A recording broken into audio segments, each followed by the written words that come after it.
Ndugu zangu tuliokolewa na hata wale ambao hawajapata neema ya wokovu,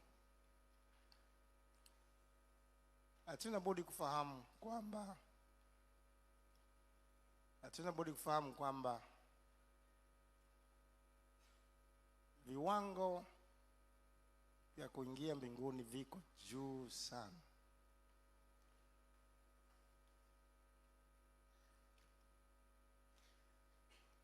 Mwaka jana tulikwenda kuhubiri katika nchi ya Canada.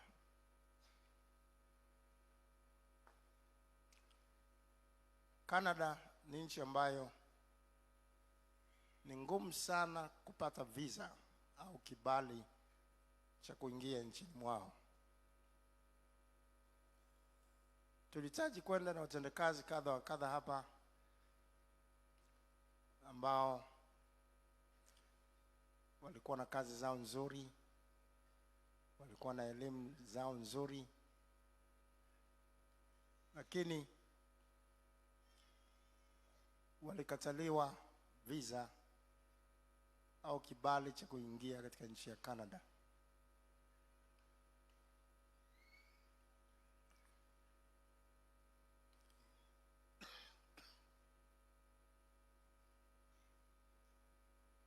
Marekani ni nchi nyingine ambayo kupata visa au kibali cha kuingia si jambo rahisi. Unaweza kujaza form, lakini utakataliwa mara 3, mara 4, mara 5 na unaweza kukata tamaa. Lakini Canada ni zaidi sana. Miaka ya zamani hata Mandela alikataliwa kuingia katika nchi ya Canada.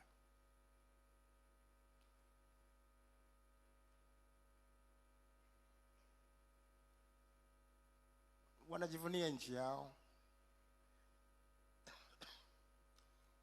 na kuona ni nchi nzuri sana, na wanawaza kama viwango vyao vingekuwa chini vya kuingia, basi kila mtu angetamani kwenda Canada.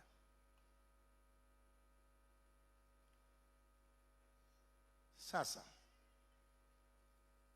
kadiri nchi inavyokuwa maskini, yenye maisha duni, ndivyo viwango vyake vya kuingia katika nchi hiyo vinavyokuwa vya chini sana. Tanzania kwa mfano, watu wanaingia kiolela tu hapa. Sababu maisha yetu ni duni. Hakuna mtu anaweza kutoka nje akatamani kuhamia. Wazungu wakija hapa wala hawaombi visa kwao. Wanakuja kuchukua kibali tu uwanja wa ndege.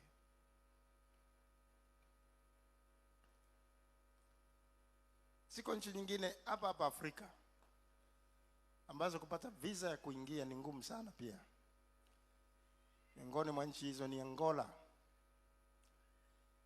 Hata wazungu wanaotoka Ulaya wanakataliwa kuingia katika nchi hiyo.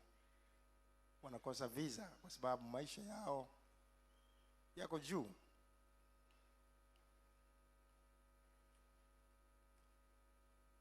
Ni nchi iliyojengeka kikamilifu. Sasa basi, kadiri nchi inavyokuwa ya viwango vya juu sana katika maisha, ndivyo jinsi ambavyo kibali cha kuingia katika nchi hiyo kinavyozingatia viwango vya hali ya juu sana. Sasa Canada, Marekani, Uingereza, Angola na kadhalika, si chochote ukilinganisha na mbinguni. tunakotaka kuingia. Kama tunavyoona tu, kuna visa au kibali cha kuingia katika nchi zilizoko duniani kwa viwango fulani fulani. Vivyo hivyo kuna visa ya kuingia mbinguni.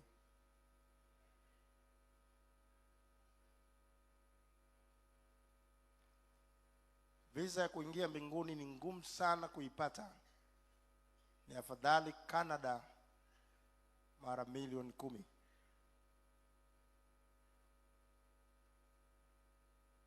Mbinguni ni nchi bora kuliko nchi zote duniani.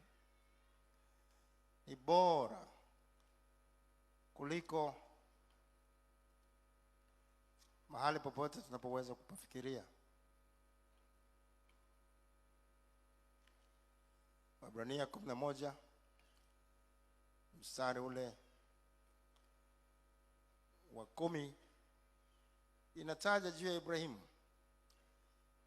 ambaye alikuwa akiutazamia mji wenye misingi, ambao mwenye kuubuni na kuujenga ni Mungu.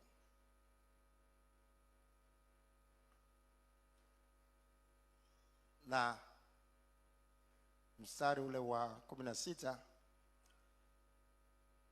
inasema, Waebrania 11:16, lakini sasa waitamani nchi iliyo bora, yani ya mbinguni. Kwa hiyo Mungu haoni haya kuitwa Mungu wao, maana amewatengenezea mji. Mbinguni kunatajwa kwamba ni nchi iliyo bora. Ni mji ambao mwenye kuubuni na kuutengeneza ni Mungu mwenyewe. Jaribu kuwaza, huyu mbunifu wa mji au nchi inayoitwa mbinguni, huyu ni mbunifu wa namna gani?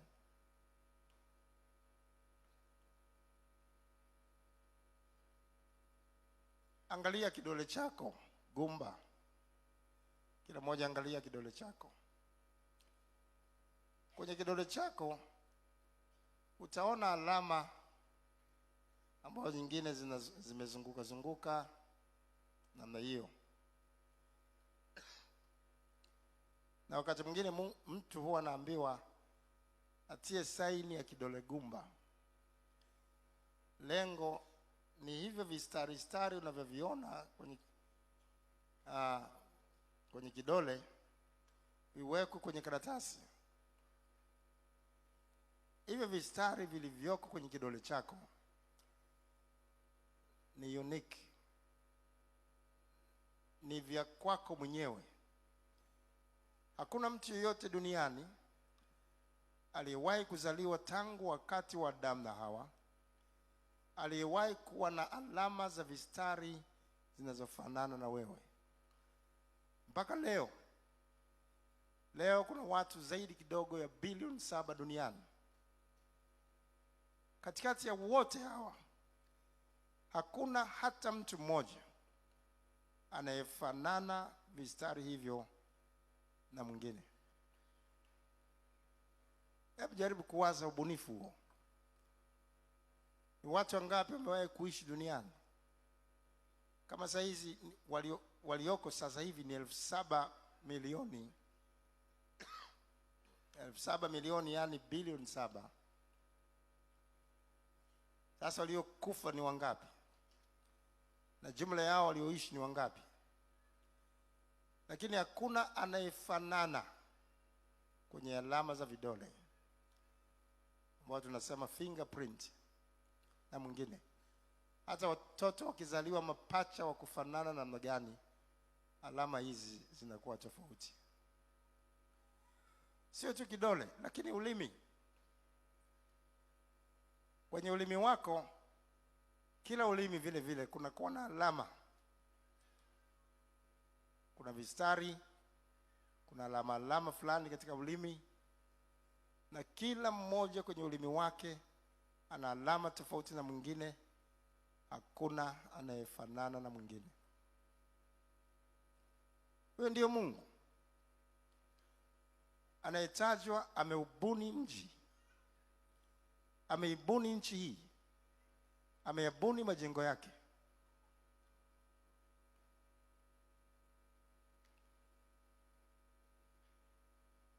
Wanadamu wamebuni majengo ya ajabu sana, wamebuni magari ya ajabu.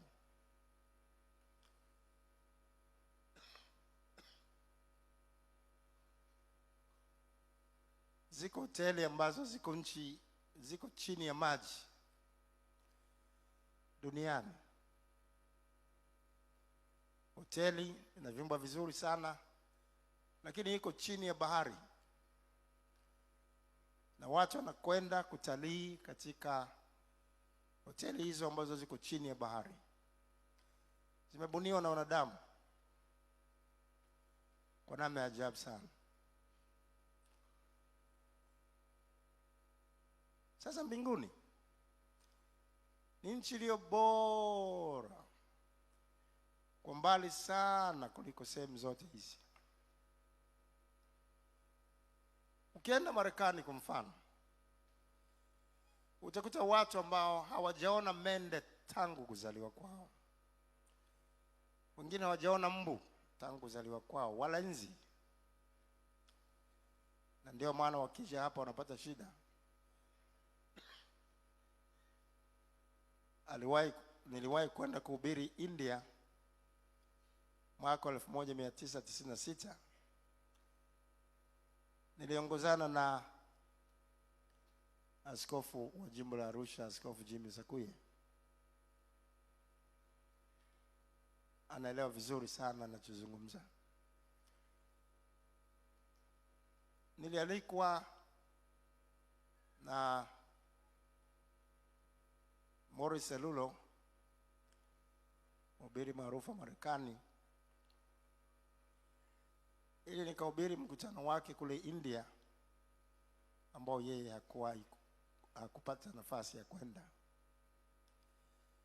Sikualikwa mwenyewe, nilikuwa pamoja na wazungu wengine wametoka Marekani, wengine Afrika Kusini.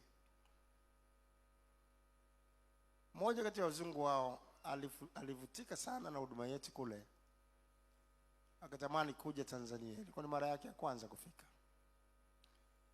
Alivyokuja akawa amekwenda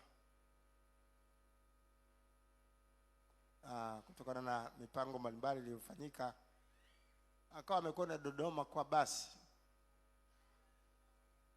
Sasa alivyorudi ananihadithia juu ya safari yake.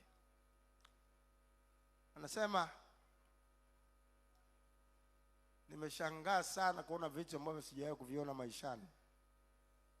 Anasema tulipanda basi, alafu nikashangaa mbuzi amewekwa kwenye carrier juu. Wakati zile mabasi mengi yalikuwa na carrier zao juu, sio chini kama leo. Tunakumbuka? Akawa amefungwa kwenye tenga yule mbuzi, alafu amepandishwa kule juu.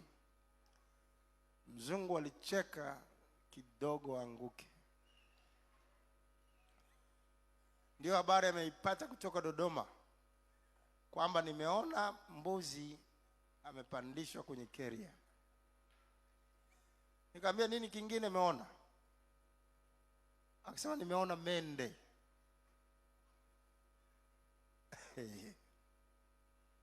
Umeona mende? Nilikuwa namsoma tu kwenye vitabu, sijawahi kumuona. Nimemuonea huko njiani. Anashangaa mende wakati sisi tunapishana nao katika mboga.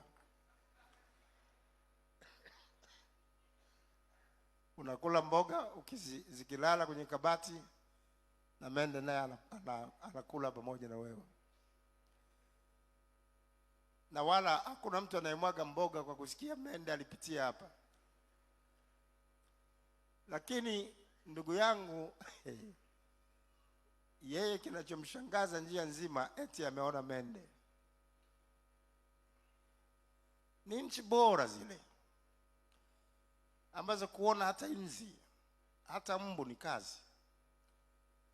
Wanajivunia nchi hizo kwa ubora wake, kiasi kwamba ukitoka sehemu hizi zenye inzi na mende, wanawaza watawapelekea mende kwao. Kwa hiyo wameweka viwango vya juu sana vya kupata kibali kuingia kule, na wanawaza ukiingia huwezi kurudi. Sasa nchi inatajwa ni nchi iliyo bora kuliko nchi hizo zote. Sio kwamba hakuna tunzi wala mende wala kunguni wala papasi wala mbu, lakini hakuna kuugua, hakuna kilio, hakuna maombolezo. Chochote cha namna hiyo ambacho kinawapa mateso watu duniani, mbinguni hakiko. Kama hakuna nzi, kama hakuna mende, kama hakuna kunguni Marekani, lakini kuna kuugua, lakini kuna kulia, lakini kuna kuomboleza, lakini kuna vifo. Nchi iliyo bora mbinguni ambayo tunaitamani kuingia, hakuna lolote linalofanana na hilo. Biblia inasema katika Ufunuo wa Yohana sura ile ya 21 mstari ule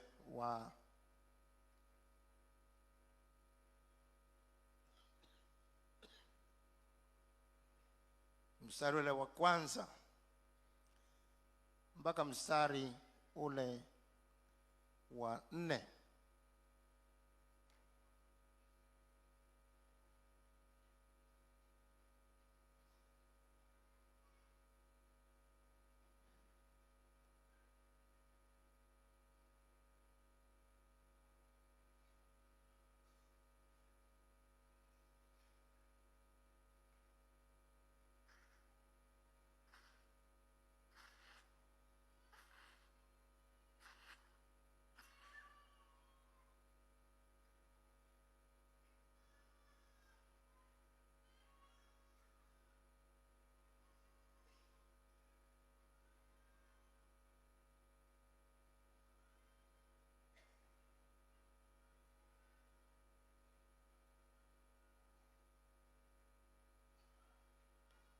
Ufunuo wa Yohana sura ya 21 mstari wa kwanza mpaka wa 4 tunasoma.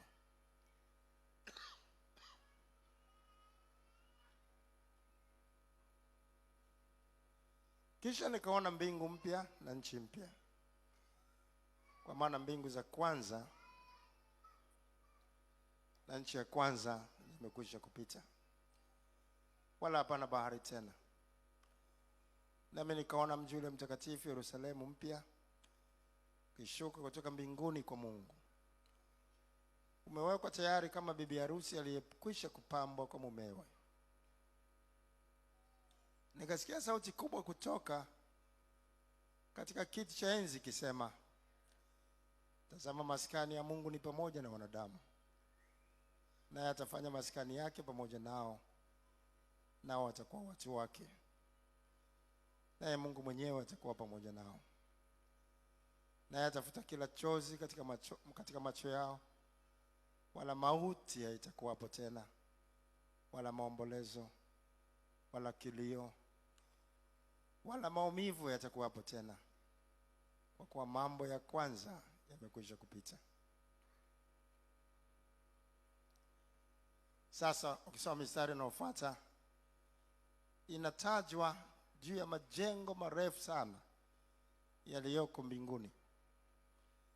Mstari wa 16, na ule mji ni wa mraba, na marefu yake sawasawa na mapana yake. Akaupima mji kwa ule mwanzi, ulikuwa kama maili 1,500 marefu yake na mapana yake, na kwenda juu kwake sawasawa. Yaani majengo yake ndio huko kwenda juu kwake.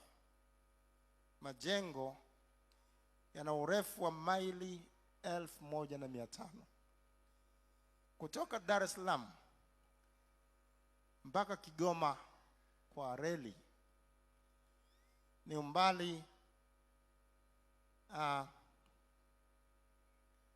karibu maili 800,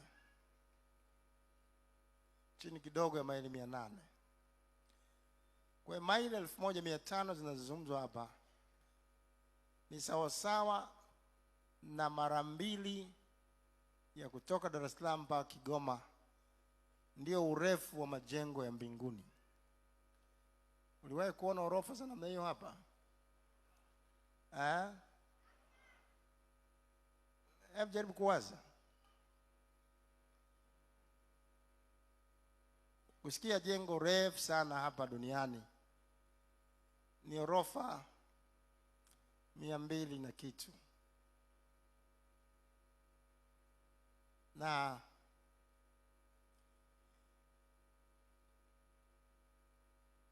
orofa lenye urefu wa maili 5 ni shida kuliona. Sasa maili 1500 ni urefu wa orofa. Lakini sio hilo tu. Lakini hapa kuna jua. Mchana kuna jua, usiku kuna giza. Lakini kule mbinguni hakuna hata jua. Ule mwanga unaoangaza mbinguni sio jua. Lakini maandiko yanasema katika mstari wa 23, Ufunuo 21:23, na mji ule hauhitaji jua wala mwezi kuuangaza, kwa maana utukufu wa Mungu huutia nuru, na taa yake ni mwana kondoo.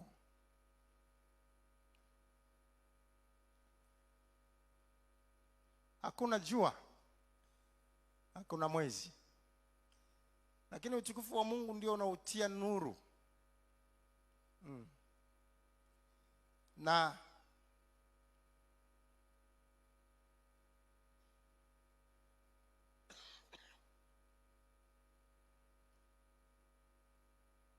Biblia inasema katika mstari wa 25, na milango yake haitafungwa kamwe mchana, kwa maana humo hamna usiku. Hakuna usiku tena kule. Ule mwanga wa utukufu wa Mungu ndio unaoangaza mchana na usiku. Lakini barabara zake vile vile sio za udongo wala za lami wala za zege. Barabara nyingi Marekani wanatumia zege zaidi kuliko hata lami. Na baadhi ya barabara zetu hapa zimeanza kujengwa kwa zege siku hizi. Lakini kule juu mbinguni barabara zimejengwa kwa dhahabu, ambayo sio dhahabu ya duniani, sio dhahabu iliyoko kule Geita tulikotoka, sio dhahabu ile iliyoko duniani. Lakini inatajwa ni dhahabu ambayo ni mfano wa kioo safi. Dhahabu namna hiyo haiko kabisa, haiko hapa duniani.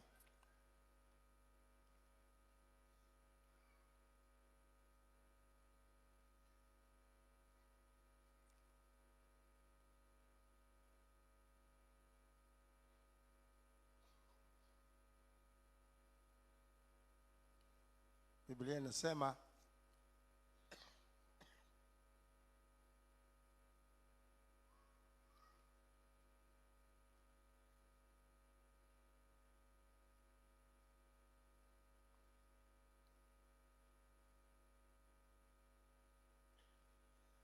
Biblia inasema bado katika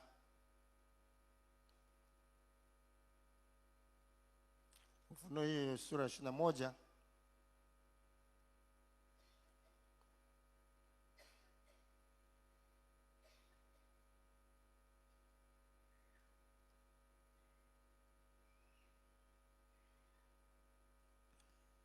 Ufunuo 21 mstari ule wa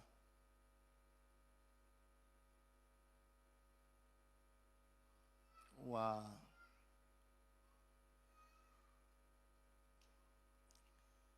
18 mwishoni. Na mji ule ulikuwa wa dhahabu safi, mfano wa kioo safi. Ukitembea kwenye barabara za mbinguni, unakuwa unajiona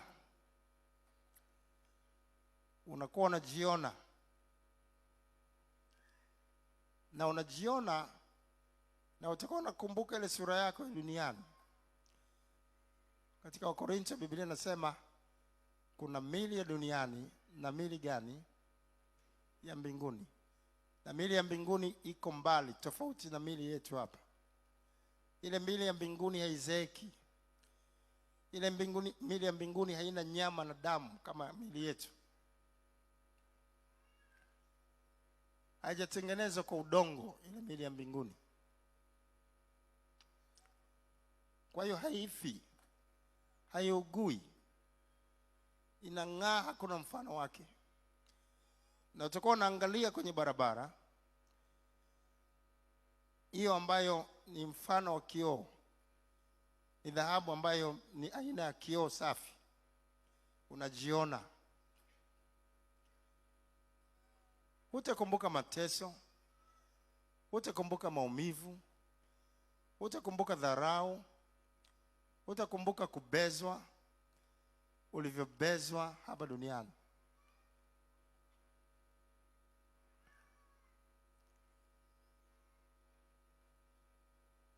Mji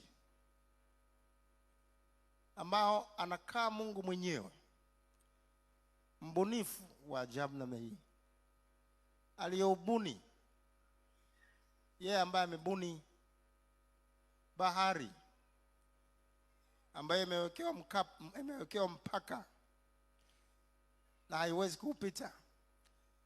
Bahari yenyewe ni ajabu sana. Kuna bahari ya maji ya chumvi na kuna bahari ya maji ya baridi. Bahari yetu hapa inaitwa bahari ya Hindi.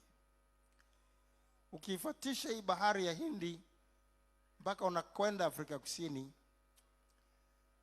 kwenye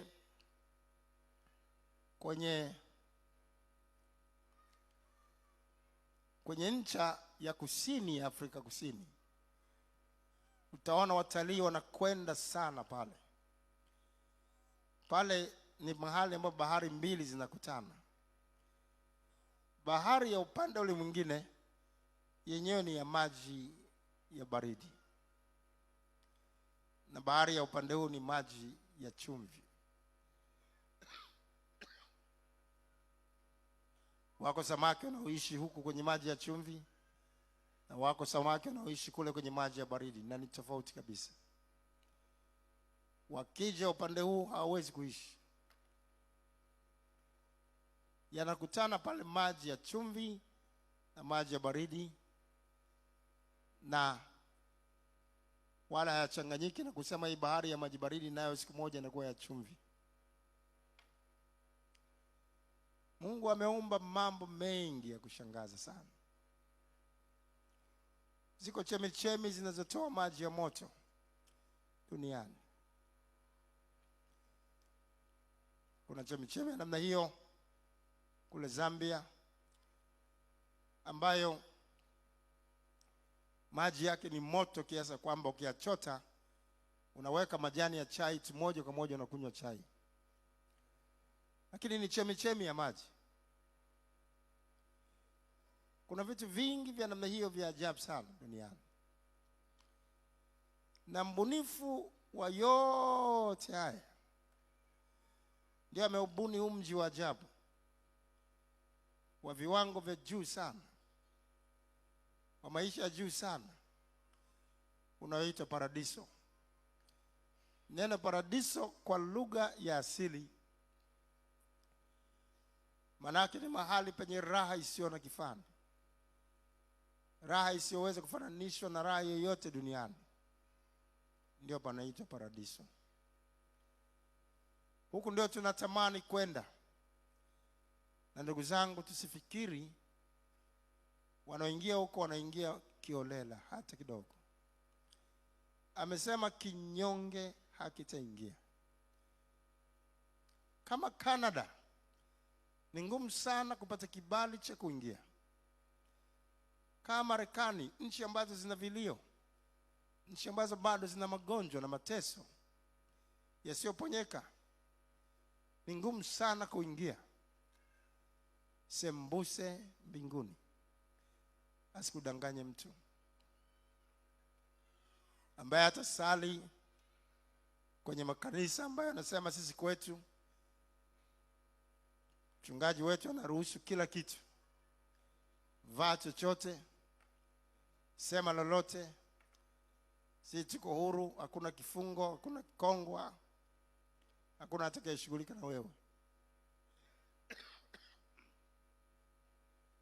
Mchungaji huyo ndiyo ameruhusu, lakini Mungu hajaruhusu.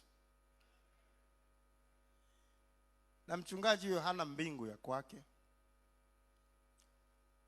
Huyo ni mtafutaji tu wa pesa kama mtafutaji mwingine ambaye ameweka viwango vyake vya kuingia kanisa lake ambavyo sio viwango vya kuingia mbinguni.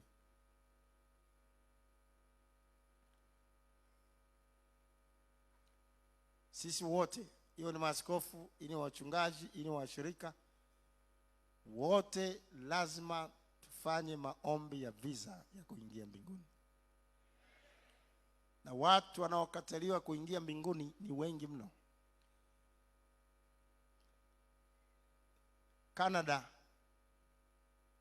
wale waombaji wa visa wakiomba 100 wanaweza kuruhusiwa watu 2 kuingia. Katikati ya 100 2. Lakini mbinguni sio katikati ya 100 2. Yenyewe viwango yuko juu zaidi. Wakati wa Nuhu, dunia nzima iliangamizwa kasoro watu wangapi? 8 ndio wakapata kibali cha Mungu. Hiyo ndio gharama kubwa ya kupata visa ya mbinguni. Watu 8 tu walipata kibali katikati ya dunia nzima. Wakati wa Lutu, wakati wa Sodoma na Gomora, Lutu na mke wake na binti zake 2 walitolewa Sodoma na Gomora, ili Sodoma yoteketezwe kwa kiberiti. Lakini mke akageuka nyuma,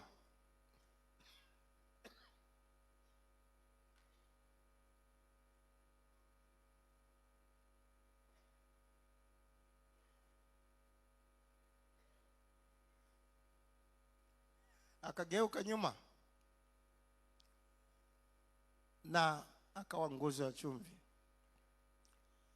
Na watatu tu, Lutu na binti zake 2 ndio wakatoka. Wengine wote wakaangamizwa. Na anasema njia ile iendayo mbinguni ni nyembamba. Hata kuiona ni kazi. Wewe unaweza kuwa umeiona, lakini mwenzako anakodoa macho tu hajaiona. Leo ninamwomba Mungu uione njia hiyo. Ile njia imesonga iendayo uzimani. Sio tu waionao ni wachache, lakini kuingia inataka nguvu. Kuingia inataka bidii. Kuingia inataka kumaanisha. Viwango vya mbinguni viko juu sana. Unataka nikwambie viwango vya mbinguni vikoje?